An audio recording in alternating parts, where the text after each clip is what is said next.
అసలు పాన్ వెబ్సైట్లలో contact numbers ఎందుకు ఉంటాయి? మీరు ఎప్పుడైనా వాటికి కాల్ కానీ వీడియో కాల్ కానీ చేశారా? ఒకవేళ కాల్ చేసి కానీ వీడియో కాల్ చేసి కానీ మాట్లాడినట్లయితే లేదా అన్నోన్ పర్సన్స్తో న్యూడ్ కాల్ మాట్లాడినట్లయితే మీకు జరిగే నష్టం ఏంటి, ఎదురయ్యే ప్రాబ్లమ్స్ ఏంటి, ఈ రియల్ టైమ్ స్టోరీ ద్వారా తెలుసుకోండి. అండ్ అలాగే ఆ ప్రాబ్లమ్స్కి సొల్యూషన్ ఏంటి, అండ్ వాటి ద్వారా మీరు సూసైడ్ చేసుకోకుండా ఉండండి, మీ ప్రాణాలని పరువుని కాపాడుకోండి. So guys, thanks for watching video. ఈ వీడియో ఇస్తే లైక్ కొట్టకున్నా సరే కానీ ఈ వీడియోలో మెసేజ్ మాత్రం పాపం అందరికి షేర్ చేయండి. అండ్ మీకు కావాల్సిన real time motivational story or real time స్టోరీని కామెంట్లో మెన్షన్ చేయండి. ఆ వీడియో కోసం వెయిట్ చేయండి. జై శ్రీరామ్, జై కిసాన్, జై జవాన్. This is Satish Kumar from Dhruva entertainments.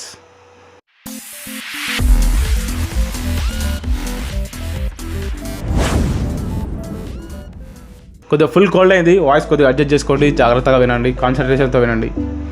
ఈ వీడియో చేయడానికి మెయిన్ రీజన్ ఏంటంటే చాలామందికి ప్రాపర్ సైబర్ అవేర్నెస్ లేకుండా ఇలాంటి పనులు చేస్తున్నారు, వాళ్ళ పాలన మీద తెచ్చుకుంటున్నారు. ఫైనల్గా ఆ ప్రాబ్లమ్ని ఎవరికి షేర్ చేసుకోకుండా వాళ్ళ పానాలు తీసేసుకుంటున్నారు. అదే సూసైడ్.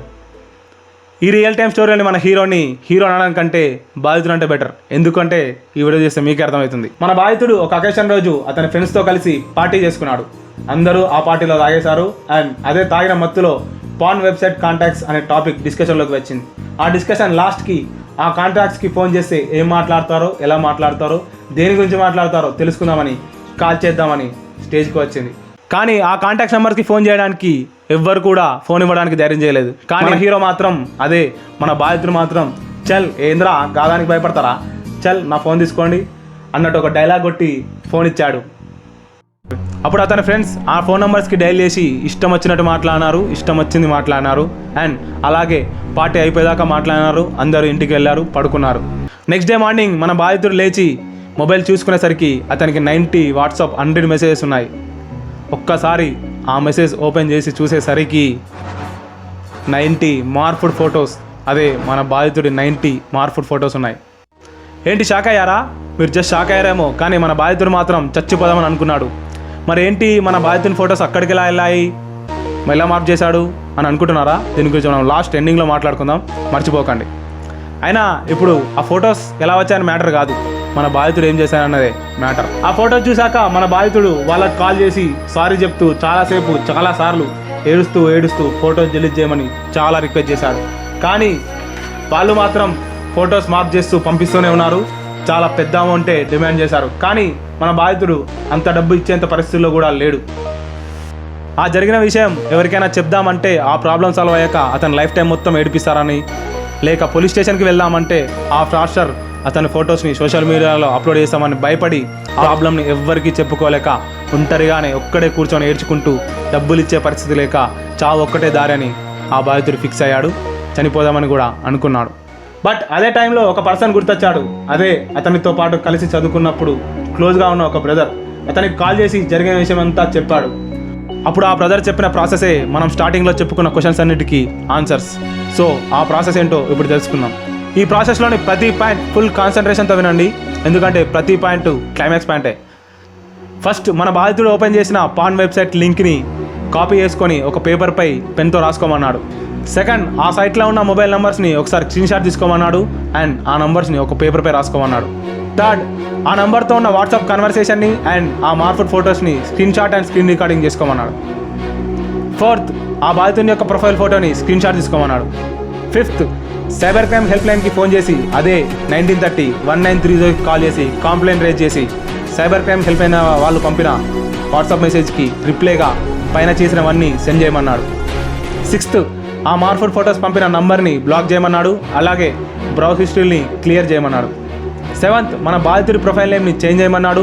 ప్రొఫైల్ పిక్ని, అందులో ఉన్న పోస్ట్లని డిలీట్ చేయమన్నాడు. అలాగే అతని ప్రొఫైల్లో ఉన్న జెన్యూన్ ఇన్ఫర్మేషన్, అదే పర్సనల్ ఇన్ఫర్మేషన్ని మొత్తాన్ని చేంజ్ చేయమన్నాడు. ఎయిత్, ఫైనల్లీ ఆ ఫ్రాడ్స్టర్ మన బాధితుడిని కమ్యూనికేట్ కాకుండా మొబైల్ నుండి సిమ్ తీసేసి కొన్ని రోజులు అలాగే ఉండమన్నాడు. 1 వీక్ లేటర్ ఇంకేమంది bro, problem solved, life saved, simple. So ఇప్పుడు మనం మన బాధితుడు చేసిన మిస్టేక్స్ అండ్ మనం తీసుకోవాల్సిన జాగ్రత్తల గురించి మాట్లాడుకుందాం. ఫస్ట్, మందు తాగితే బాడీ బ్యాలెన్స్ ఉండదని తెలిసి కూడా, మన మైండ్ కంట్రోల్ ఉండదని తెలిసి కూడా మనం మందు తాగాం. సరే తాగినవు, ఏదో కొంచెం తాగొచ్చు కదా, తాగేసేది నువ్వేదో తోపు అయిపోవడానికి, అందరిలో తోపు నువ్వే అన్నట్టు అన్ని ఇష్టం వచ్చిన కథలు పడద్దు, పడితే ఇలాగే ఉంటుంది. సెకండ్, అలాంటి వెబ్సైట్స్ ఓపెన్ చేయడమే రిస్క్. ఎందుకంటే దాంట్లో ఉన్న లింక్స్ కానీ ప్లగిన్స్ కానీ మీకు తెలియకుండా మీ ఫోన్లో డౌన్లోడ్ అయిపోయి మీ ఫోన్ హ్యాక్ అయ్యే ఛాన్స్ ఉంది.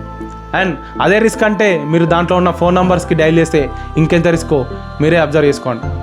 ఆ నెంబర్స్ పెట్టేదే అందుకు బ్రో, ఆ మాత్రం కామన్ సెన్స్ లేకపోతే ఎట్లా? రిస్క్ అంటే రిస్క్ అని చెప్పినా కదా, ఇట్లాగే ఉంటుంది మరి. ప్రతి కష్టానికి సూసైడ్ చేసుకుంటా అంటే అది 100% కరెక్ట్ కాదు. ఎందుకంటే ప్రతి కష్టానికి ప్రతి ప్రాబ్లంకి ఒక సొల్యూషన్ ఉంటుంది. కాకపోతే మనం ఆ సొల్యూషన్ గురించి వెతుక్కోవాలి, లేకపోతే అది సాల్వ్ అయ్యేంత వరకు కాస్త వెయిట్ చేయాలి. అంతేగాని ఆవేశంలో సూసైడ్ చేసుకోవడం అంటే అస్సలు కరెక్ట్ కాదు. ఎందుకంటే మిమ్మల్ని నమ్ముకొని మీకోసం చాలామంది బతుకుంటారు, గుర్తుపెట్టుకోండి. ఫోర్త్, ఎవడైనా ఫ్రాస్టర్ మీ ఫొటోస్ని కానీ వీడియోస్ని కానీ సోషల్ మీడియాలో అప్లోడ్ చేస్తామని బెదిరించి డబ్బులు డిమాండ్ చేస్తే, ఒకవేళ మీరు డబ్బులు ఇవ్వకపోతే 99.99% ఎవ్వడు మీ ఫొటోస్ని అప్లోడ్ చేయడు. కానీ మీరు డబ్బులు ఇస్తే మాత్రం మీ బ్యాంక్ అకౌంట్లోనే 100% అమౌంట్ ఇచ్చినా కూడా వాడు మాత్రం మిమ్మల్ని ఇంకా బెదిరిస్తూనే ఉంటాడు. ఇది దృష్టిలో పెట్టుకొని అమౌంట్ వేసే ముందు ఇది దృష్టిలో పెట్టుకొని ఆలోచించండి. ఫిఫ్త్, మీకు చనిపోయేంత కష్టమే వస్తే ప్రాబ్లమే వస్తే మీ ప్రాబ్లమ్ని మీకు నచ్చిన వాళ్ళతో షేర్ చేసుకోండి. అలా షేర్ చేసుకోవడం వల్ల 2 యూస్ ఉంటాయి. ఒకటి, అలా నచ్చిన వాళ్ళకి షేర్ చేసుకోవడం వల్ల, కొంతమందికి షేర్ చేసుకోవడం వల్ల మీ ప్రాబ్లంకి సొల్యూషన్ దొరకచ్చు. లేదా సెకండ్, అలా షేర్ చేసుకోవడం వల్ల మీ మనసు తేలికై మీ లోపల ఉన్న సూసైడ్ థాట్స్ని రాకుండా చేస్తుంది, ఒకవేళ ఉన్నా మానేలా చేస్తుంది. సో అలా మీరు ప్రాబ్లమ్ని షేర్ చేసుకొని మీ ప్రాణాలను కాపాడుకోండి. సిక్స్త్, మీ సోషల్ మీడియా అకౌంట్స్ని అన్నిటినీ ప్రైవసీలో పెట్టుకోండి. ఎందుకో తెలుసా? స్టార్టింగ్లో చెప్పానే మన బాధితుడి ఫొటోస్ ఆ ఫ్రాస్టర్కి ఎలా దొరికాయని. ఇప్పుడు చెప్తా వినండి. మన బాధితుడు అతను ఫేస్బుక్లోని ప్రొఫైల్ పిక్ని లాక్ చేసుకోకుండా ఉన్నాడు. సో దాంతో మన ఫ్రాడ్స్టర్ ఆ నంబర్తో ఫేస్బుక్లో సెర్చ్ చేస్తే మన బాధితుడి యొక్క అకౌంట్ నేమ్ దొరికింది. దాంతో ఆ అకౌంట్లో ఉన్న ప్రొఫైల్ పిక్ని తీసుకొని ఆ ఫొటోస్ని మార్ఫ్ చేసి అతని వాట్సాప్కి పంపి బ్లాక్మెయిల్ చేసి డబ్బులు అడిగాడు. అది మన బాధితుని యొక్క ప్రాణం మీదకి వచ్చింది. అదే సూసైడ్కి ఆలోచన చేసేలా చేసింది. అందుకే ఫేస్బుక్లో ప్రొఫైల్ లాక్ అనే ఆప్షన్ ఇచ్చారు బ్రో. ఎప్పుడు లైక్లు, కామెంట్లు, షేర్ల బటన్లే కాదు, అప్పుడప్పుడు ప్రైవసీ అండ్ సెక్యూరిటీ బటన్ కూడా ఆప్షన్ కూడా చూసుకోండి. లేకపోతే మనం చేసే కోతి పనులకి ఇలాగే అవుతుంది మరి. సో గాయ్స్, ఈ వీడియో నచ్చితే లైక్ కొట్టకున్నా సరే, కానీ ఈ వీడియోలో మెసేజ్ మాత్రం పాపం అందరికీ షేర్ చేయండి. అండ్ మీకు కావాల్సిన real time inspirational or motivational స్టోరీని మా కామెంట్లో మెన్షన్ చేయండి. ఆ వీడియో కోసం మా ఛానల్ సబ్స్క్రైబ్ చేసుకొని బెల్ ఐకాన్ నొక్కండి. Thank you.